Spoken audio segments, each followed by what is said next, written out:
Hello বন্ধুরা, আমি JK. আজকে আপনাদেরকে যে বিষয় নিয়ে আলোচনা করতে এসেছি সেটা হচ্ছে লিল্টনের স্যাটারিং। আমরা অনেকে লিল্টনের স্যাটারিং করে থাকি, কিন্তু তা সঠিকভাবে মূল্যায়ন করতে পারি না। কিভাবে করতে হবে সেই সম্পর্কে আপনাকে জানতে হবে। প্রথমে আপনাকে যেটা করতে হবে সেটা হচ্ছে ঢালাই করার পূর্বে আপনাকে ভালো করে চেক করে নিতে হবে খুঁটিগুলো যেন ঠিকঠাক হয়, কাঁচা বাঁশের জন্য না হয়। দ্বিতীয়ত আপনাকে যেটা ফলো করতে হবে সেটা হচ্ছে কভার।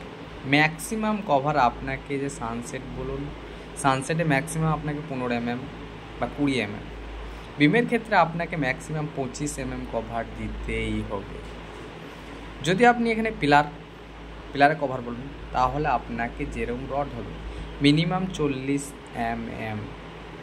যত মোটা দেবে তার কভার তত বেশি। আর আপনাকে অবশ্যই খেয়াল রাখতে হবে যে ছাদের মধ্যে যে গ্যাপগুলো রয়েছে সেগুলোতে যেন ঘোলানিগুলো, অর্থাৎ সিমেন্ট এবং বালির মিশ্রণটা বেরিয়ে না যায়, নয়তো আপনার হানিকারক হতে পারে। সেখানটা হানিকণ হতে পারে, সেখানটা ফাবালো হতে পারে।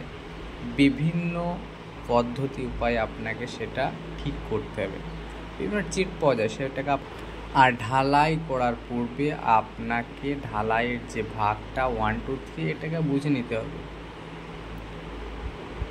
আপনি গ্রেডের ভাগটা বুঝে নিতে হবে, তবেই কিন্তু আপনার ঢালাইয়ের সঠিক পরিমাণটা হবে।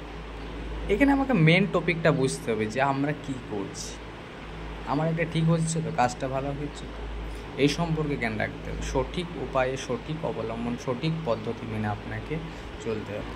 শুধু আপনি এরকম করলে হবে না যে ঢালাই হয়ে গেছে, যা ঢালাই করে নিলাম, করলে হবে না। আপনাকে একটা জিম্মেদারি নিয়ে কাজ করতে হবে, সঠিকভাবে কাজ করতে হবে। শুধুমাত্র কাজ করে দিলেই হবে না।